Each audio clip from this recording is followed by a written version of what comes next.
परिचय दे दूं, मैं उत्तर प्रदेश का हापुड़ जिला है, उसमें गांव पड़ता है एक सपनावत। और मैं पेशे से किसान हूं, खेती करता हूं। 4 एकड़ का मैं किसान हूं और गौ आधारित खेती करता हूं और अपने हाथ से करता हूं। मेरा सार्वजनिक जीवन में प्रवेश हुआ सन 1980 संघ के माध्यम से, और काफ़ी वर्षों तक मैं संघ में मैंने काम किया। उसके माध्यम से भाजपा भारतीय जनता पार्टी के जब राम जन्मभूमि आंदोलन चला तो भारतीय जनता पार्टी में काम किया, भिन्न भिन्न जिम्मेदारियां रही।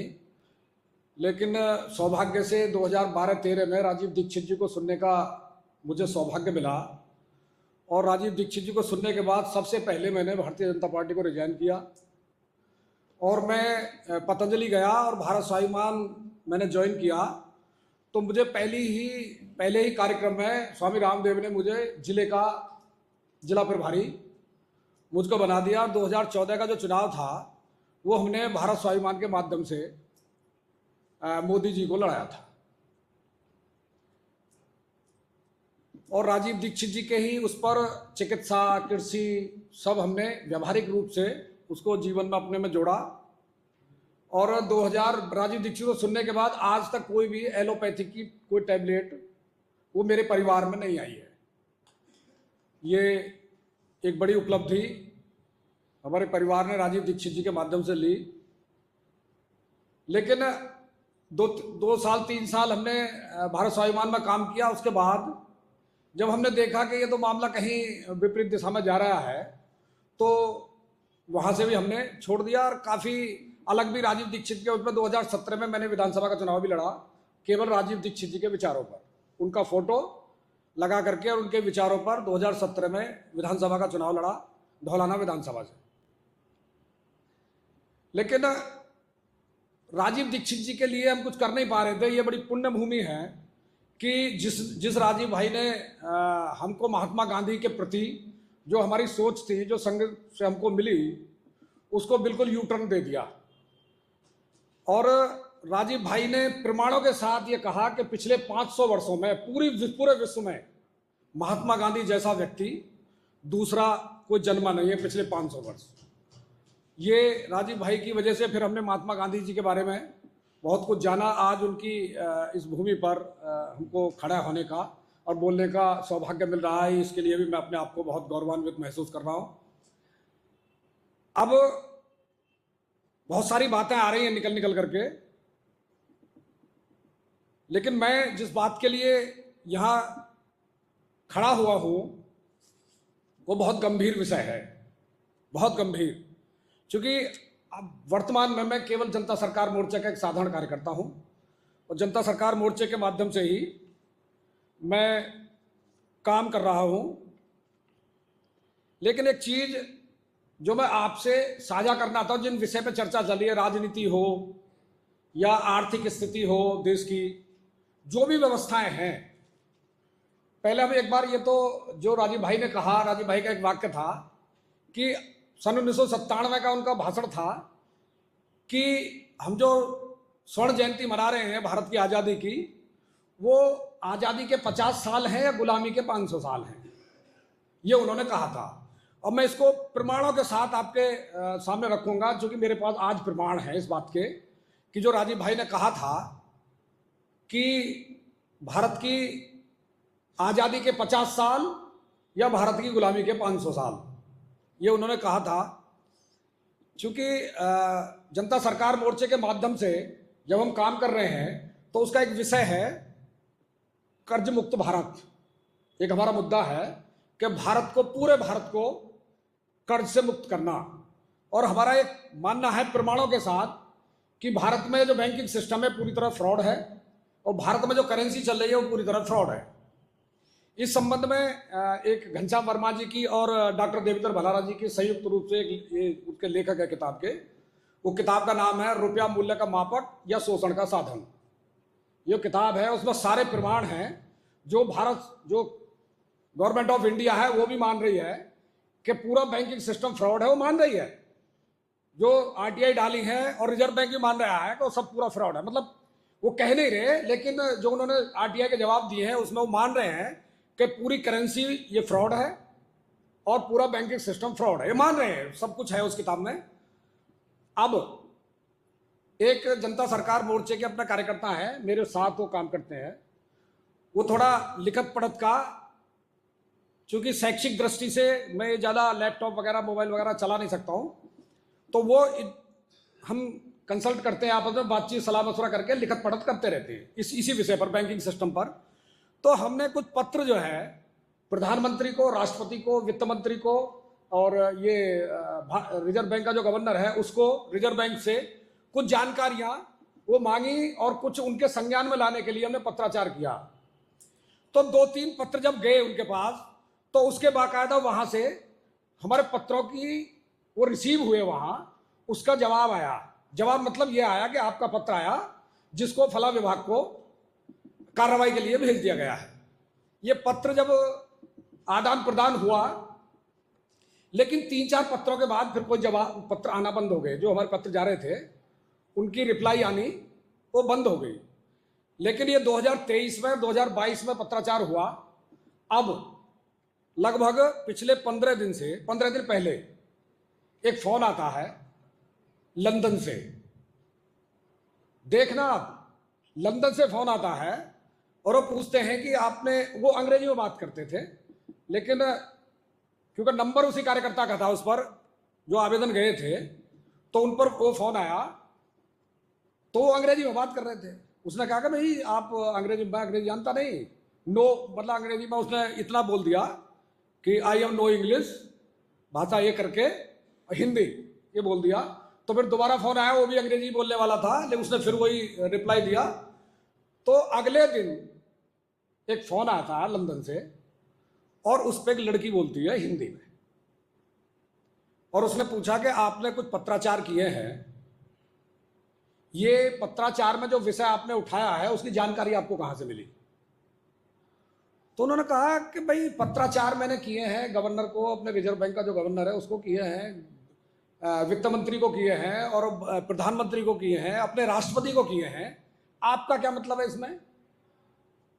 नहीं, हम जानना चाहते हैं, पूछना चाहते हैं। तो उसने बार बार यही कहा, भाई आप क्यों पूछ रहे हैं, ये हमारे देश का मामला है, हमारा अपना पर्सनल मामला है, तुम इस बारे में क्यों वो पूछ रहे हो? तो उन्होंने घुमा फिरा कर बार बार वही बात है।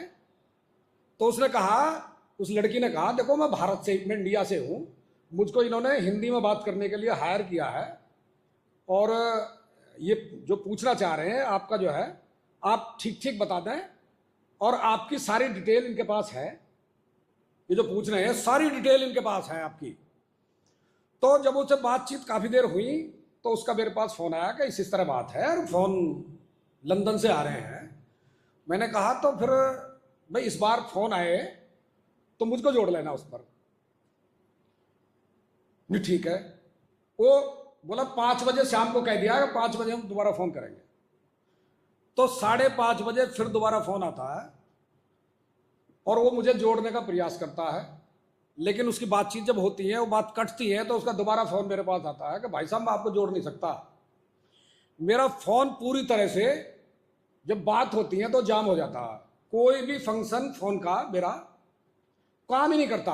पूरी स्क्रीन पर कहीं उंगली मार दो, कहीं कोई फंक्शन जो है वो काम नहीं करता, पूरा फ़ोन जो है उनके हाथ में वो चला जाता है। ये तो गंभीर विषय है।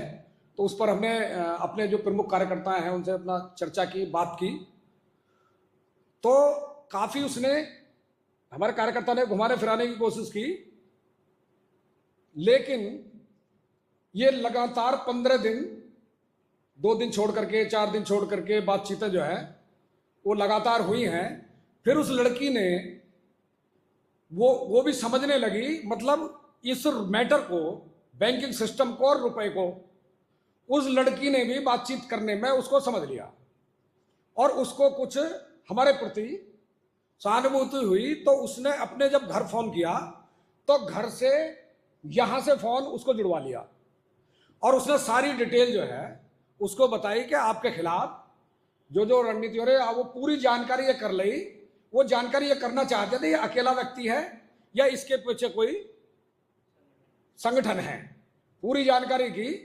और लास्ट ये हुआ, मतलब बहुत सारी बातें हैं उसमें, इतना लंबी चर्चा जो है, लास्ट ये हुआ कि उस लड़की ने बताया कि आप कितना ही डिनाई करो, आपका एक संगठन है जनता सरकार मोर्चा, और उस जनता सरकार मोर्चे का कहीं भी इन्होंने पूरी डिटेल निकाल ली है, कोई वो रजिस्ट्रेशन नहीं है उसका, और उसका कहीं कोई रिकॉर्ड नहीं है। और ये कार्यक्रम किए हैं बुलंदशहर में, आपके यहाँ से इसमें न्यायालय में, कोर्ट में, सिविल कोर्ट में, बैंक इसी रुपए पे केस भी डले हुए हैं। वो सारी डिटेल उसने, लड़की ने ये भी बता दिया, तुम्हारी दीवार ऐसी है, पर्दे ऐसे लग रहे हैं, ये सब कुछ मोबाइल से सब कुछ उन्होंने वो ले लिया। अब कल उसका लास्ट फोन आया है कि अब आपका जो मोबाइल है उन्होंने पूरा समझ लिया है कि ये ज़्यादा लोग हैं, और अगर उसने कहा कि अगर आप अकेले होते तो अब तक आपको बीच में कई ऑफर दिए कि अगर आपके जो लोन वगैरह हैं उसको निपटा दिए जाए या आपकी संतुष्टि कर दी जाए तो आप इसको मैटर को बंद कर देंगे यहीं। बोला इसमें मुझे क्या आपत्ति है, मेरी समस्या खत्म हो जाए। मतलब उसने भी जो है उसको खूब जबरदस्त तो गिलाया। तो कल जो है फोन वो आया कि आपका ट्रैकिंग से फ़ोन हट गया है, अब आपको ट्रैक नहीं किया जा रहा है, क्योंकि उन्होंने पूरा जो है पूरा विषय बताऊंगा तो उसमें बहुत वो लगेगा। पूरा जो है ये सिस्टम जो है वो हटा लिया, और उन्होंने आपका जो संगठन है वो ज़्यादा लोग हैं उसमें। तो अब आप ये हिसाब लगा सकते हैं, क्योंकि मैंने एक पीछे एक पत्रकार ने मेरा इंटरव्यू लिया था उस किताब के ऊपर, रुपया मूल्य का मापक या शोषण का साधन। उसमें जब उसने पूछी, एक लास्ट में उसने बात की कि क्या ये सरकारों को, मतलब ये सरकारें जो मान रही हैं, रिजर्व बैंक मान रहा है, वो सब इस किताबों में वही है जो वो मान रहे हैं, हम अपना कुछ नहीं है किताब में, वो मान रहे नहीं। फिर भी समाधान का ऐसा लगता है कि बैंकों का, ये रिजर्व बैंक का और सरकार का, दोनों का मालिक जैसे एक ही हो। और ये जो मैंने प्रसंग रखा है इससे सिद्ध होता है कि सरकार का भी और बैंकिंग सिस्टम का भी, दोनों का मालिक एक ही है, जो भारत से बाहर वो बैठे हैं। और वो पूरा 1857 के बाद की क्रांति के बाद उन्होंने ये जो नौकरी सिस्टम निकाला है यहाँ, कि यहीं के लोगों को तनख्वाह पर रखना, और 1947 में जाते जाते हर विभाग में वो नौकरी सिस्टम दे गए हैं, विभाग उन्हीं के हैं।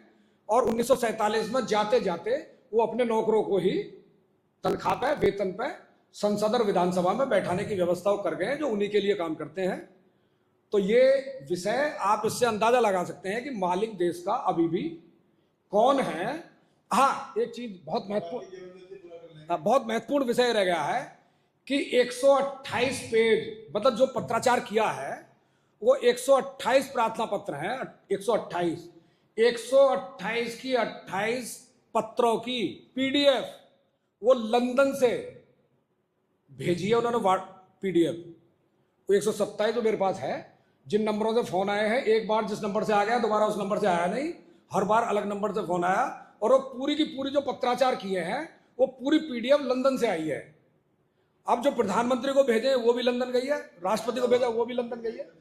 तो ये जो विषय है ये मुझे आपके बीच में रखना। तो मालिक कौन है जो चर्चा कर रहे हैं, पहले ये तो समझ ले कि विषय कितना गंभीर है, जहां आप लड़ने को जा रहे हैं वो विषय कितना गंभीर है। आपने सुना, बहुत बहुत धन्यवाद।